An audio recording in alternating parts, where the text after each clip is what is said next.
Hey, Sagittarius, Sun, Moon, Rising, and Venus. This is Donna from Tarot Tarot doing a quick read for you all. We're going to take this die to choose the decks to make the message you need to hear. At the end, we're going to do 6 cards, Donna's Destiny, and then we'll do the all signs. If you're dealing with an Aries, if you're dealing with a Taurus. If any card repeats, I will point that out in case that's something you need to hear. If any sign repeats, I will point that out in case that's confirmation of somebody you came here to hear about. There's a playlist called Random with deck reviews in it that I did of the various decks in case you're thinking about getting a new tarot deck. And if it resonates, if you like it, feel free to hit the like button. If it does not resonate, feel free to check out one of your other sign placements. And that's it. Let's roll.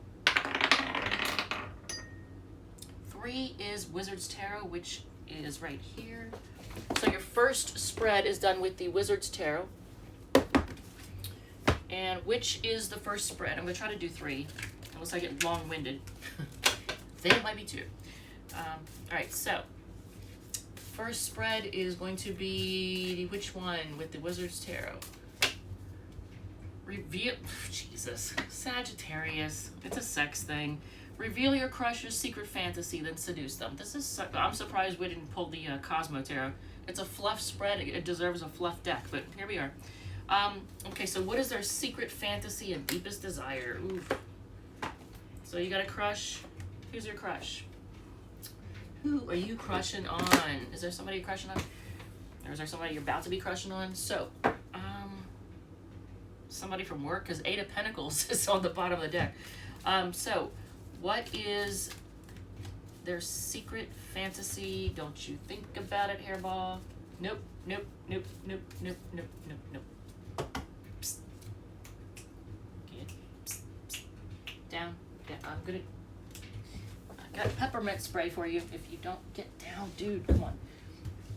All right, so your crush's secret fantasy and deepest desire is okay.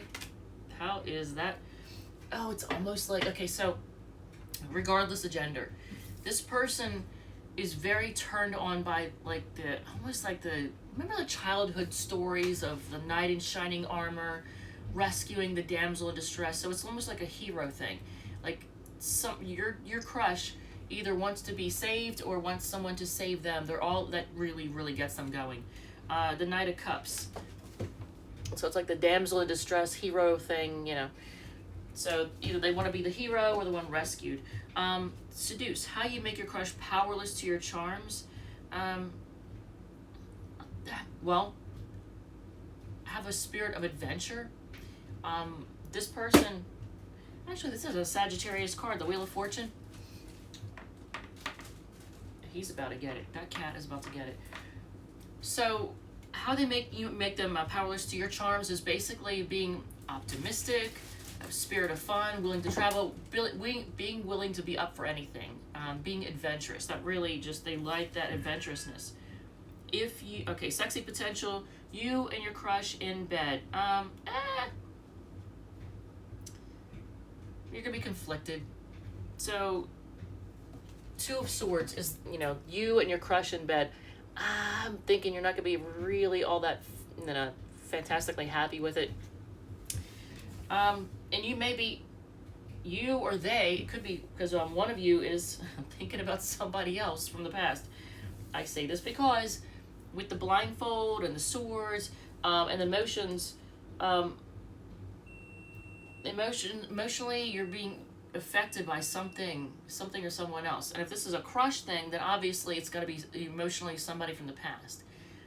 Now, there is a possibility that if somebody is into, like, you know, tie me up, tie me down, then one of you is not comfortable, has trust issues with the whole tie me up, tie me down thing. So if it's BDSM or, you know, getting kinky, wearing blindfold, you know, not being able to see. One of you is not totally trusting of that, so doesn't totally feel comfortable with that. And 5 of Wands on the bottom of the deck. Well, at the very least, I mean, I think you... I don't know. I don't want to say what I'm thinking, but I'm going to say it, though. For some of you,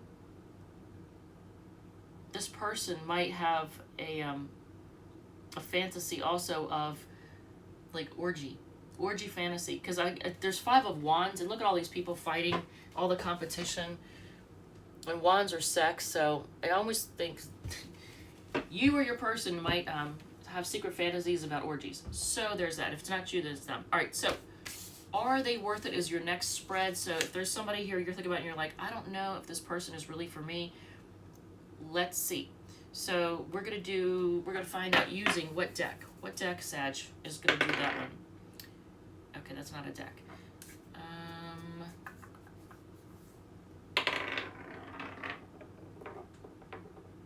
22. Okay, so Psychic Tarot of the Heart. You know what? And actually, all right, it rolled Kipper. Let's do a couple Kipper cards. Let's just do that and see what goes on. All right, and then Psychic Tarot of the Heart is going to do the Are They Worth It? Okay, but we're going to do, because this was 23, I said that's not a deck. It's not a tarot deck, that's true, but let's just take a look and see. Okay, and a marriage ended up on the bottom. So for some of you, you are married, or this could lead to marriage, because that's on the bottom of the deck when I shuffled last. All right, so let's just see what's going on. Sometimes I can get a feel from these cards, and sometimes I can't. So let's see if I'm getting a feel for anything. Okay, before I speak on that, but you got the marriage card on the bottom. You got short illness popped out, but let me just see. Marriage again. Living room. Convene. Ooh, somebody get it. Oh my God. Okay, Sag, somebody is proposing.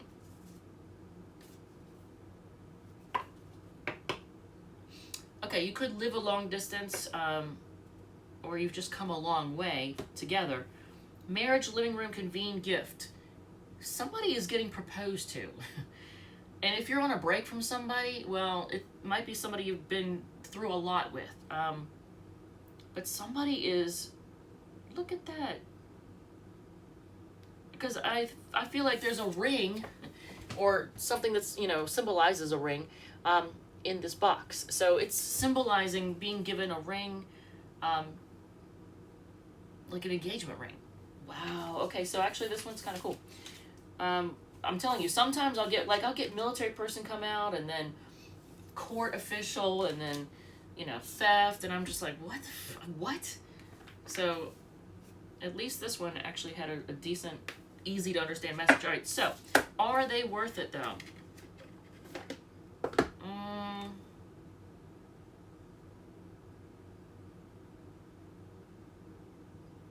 Well, that's like the Wheel of Fortune again. Oh my, I almost got go with the flow. Lint on my mouth. All right, so let's see. Are they worth it? 7 card spread done with the Psychic Tarot of the Heart.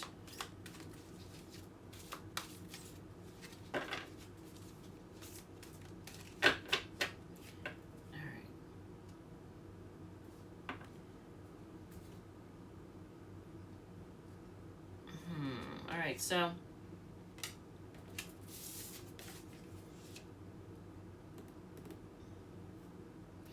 okay, so they're feeling left out in the cold at the moment. They're feeling alone and left out in the cold. How they see you, being patient with them. I think they see you as being patient with them, because this is how they see you. So they see you as like someone who's very patient with them. How they feel about the relationship. Come on now. Okay, I'm going to use the next card. No, we're not doing all these chakras now. How they feel about the relationship. Blue is swords. Kind of conflicted, and like there's a lot of arguing going on. And it might affect... like their connection with source, their ability to pay attention to their, are they somebody that doesn't pay attention to their intuition? How they feel about the relationship is like they want to win. This person, they want to win, because this is how they feel about the relationship. That's like 5 of swords. So they want to win. Something you're ignoring about this person. All right, I got a cheat sheet here because the Psychic Tarot of the Heart is obviously a different kind of deck. So you've got to look at the border to see what suit you're dealing with. Purple is Wands, so 7 of Wands. That's defensive. So something you're ignoring about this person, that they're defensive. They're always defensive. They always fight off the competition. They're very competitive. Fighting off the competition.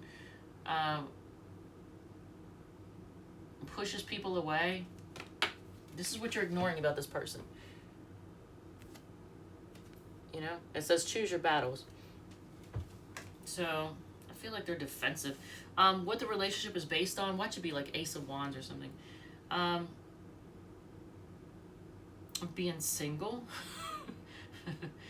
Being single and having everything you need. Look at this. You're standing alone. Okay, so what your relationship is based upon is being single and standing alone. Okay, so is this a relationship in which you're both being taught how to be good on your own? And is there codependency? Sag, is there codependency in this relationship?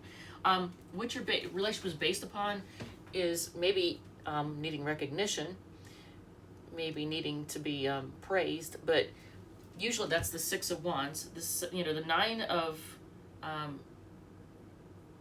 Pentacles is the card of being single, usually, and having everything you need and being good on your own. Standing firm on your own. The future of your relationship.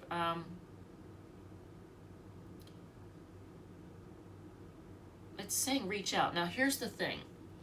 This is supposed to be the 3 of Pentacles. Usually, this is a card of working together to achieve something, or just working together. Spirit of teamwork. Sometimes it has to do with 3 people. So it can signify there's more than one person in the relationship. I do see 4 different sets of hands. And the person on this card does not look exactly thrilled. The red is Pentacles. Let me see something real quick. But I know that's the case.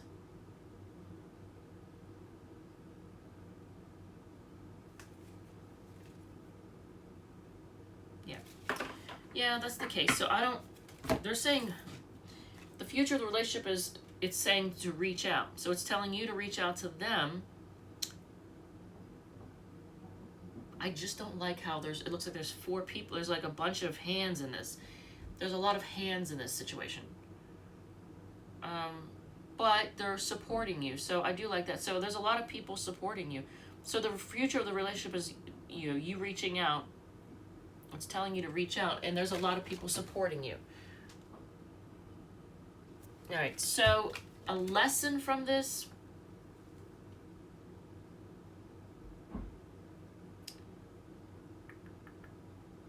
It's telling you to take a leadership role, to boss up, to take charge.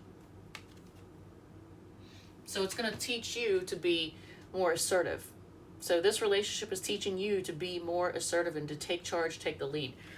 On the bottom of the deck is it's the 9 of Wands. So I don't know. Is there trust issues? Feeling battle worn and weary? Because this is like having been in the fight and feeling like you're worn the hell out. All right, so one more, and then we're gonna do 6 cards Donna's Destiny and the all signs and close it off. All right, so 16. So it's going to be Decameron. And that is a deck I cannot show on camera. It is crude, lewd, and socially unacceptable. And right now it looks like it's MIA. Where is Decameron? Oh, Jesus. Alright, we may not use Decameron because it seems to have just up and disappeared. And that's not it. Alright. I'm not gonna, I don't know where the hell that deck went. Oh, here it is. Underneath my notes. Alright, so this is the only visual I can really show you from that deck. But it is a very sexual deck.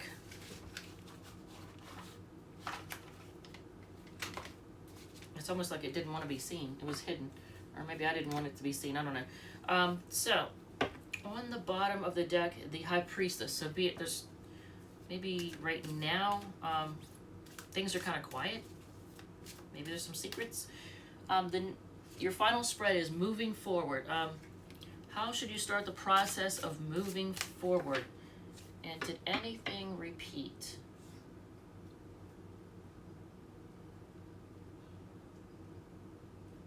Okay, no, that's, and then that's wands. Okay, so no. Patiently. And just enjoying life. These, I swear to God, these cards, trying to concentrate and take them serious. I might need to retire this deck too, along with, what was it, the Revelations Tarot and Healing Light Tarot. I'm retiring those two because I just have a hard time connecting with them. What the hell is going on around me? Okay, stop. So the Empress card is how you should start the process of moving forward. Just kind of healing and growing and focusing on growth. Focusing on your own personal growth. What emotions do you have to fully feel before letting go? You gotta feel the cycles of, I don't know how to say cycles of life. You get the Wheel of Fortune, but which is actually a great card. But as far as emotions, you just have to let yourself feel whatever comes to you and accept it and try not to block it. Try not to numb yourself. That's, I think, the key here is whatever emotions come along, allow yourself to feel them, allow things to unfold organically, and don't try to numb out. Don't try to like distract yourself with work or overindulging in alcohol or sex or whatever. Allow yourself to take the time to heal. So something that is influencing your decisions, someone's immaturity. I feel like I can't help but focus on certain parts of this. What's influencing your decision? I feel like, is this a sex thing? I mean, or are you just kind of drawn in by sex to somebody? Did someone draw you in using sex? But something that's influencing your decision is probably someone's immaturity. Maybe they're mentally immature, mentally or emotionally immature, but their immaturity. A quality you possess that will give you strength. Your ability to remember things from the past, connect to the past, learn from the past. So that's a strength, that you're able to learn from the past. Most important lesson that you're going to learn from this, most important lesson is going to be when to put down the burden. When to take on and put down the burden. So when to take it on and put it down. So that's the biggest lesson. Where are you headed with this, or in general? Wow, you got the Lovers card. I want to show you this, but it's lewd. It is crude.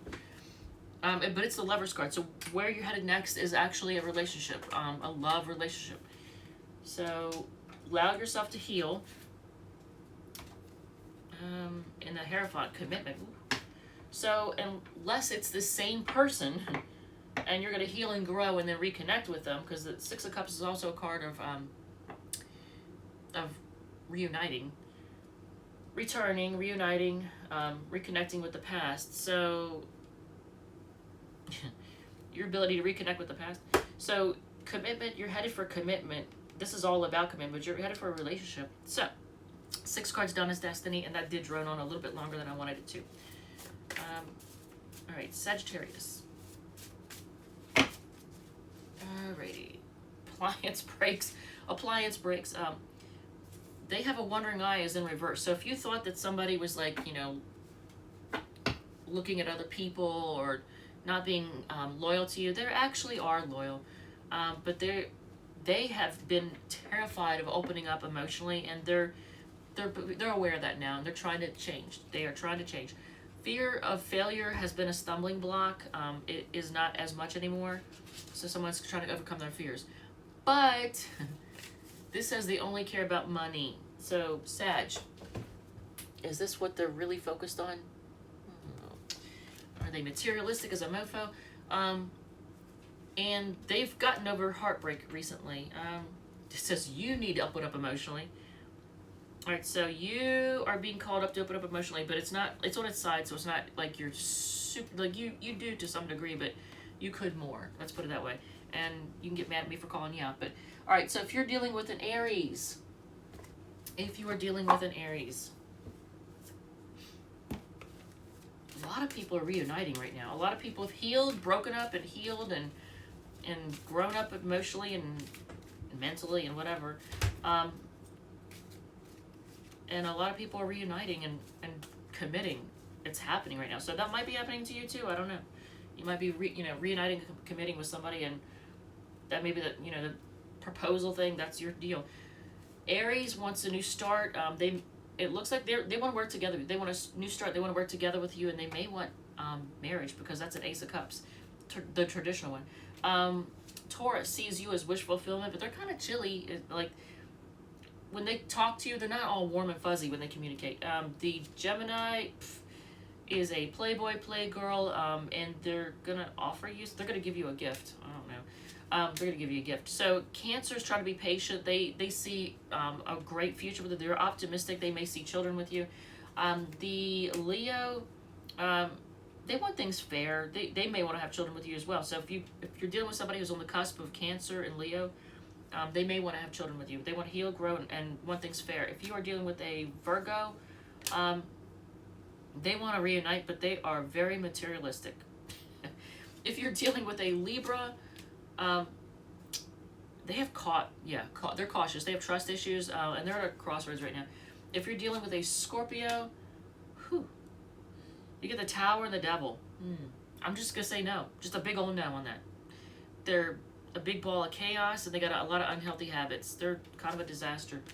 If you're dealing with a fellow Sagittarius, they're weighing their options and they're feeling left out in the cold. They might be juggling. If you're dealing with a Capricorn, they're going to rush in.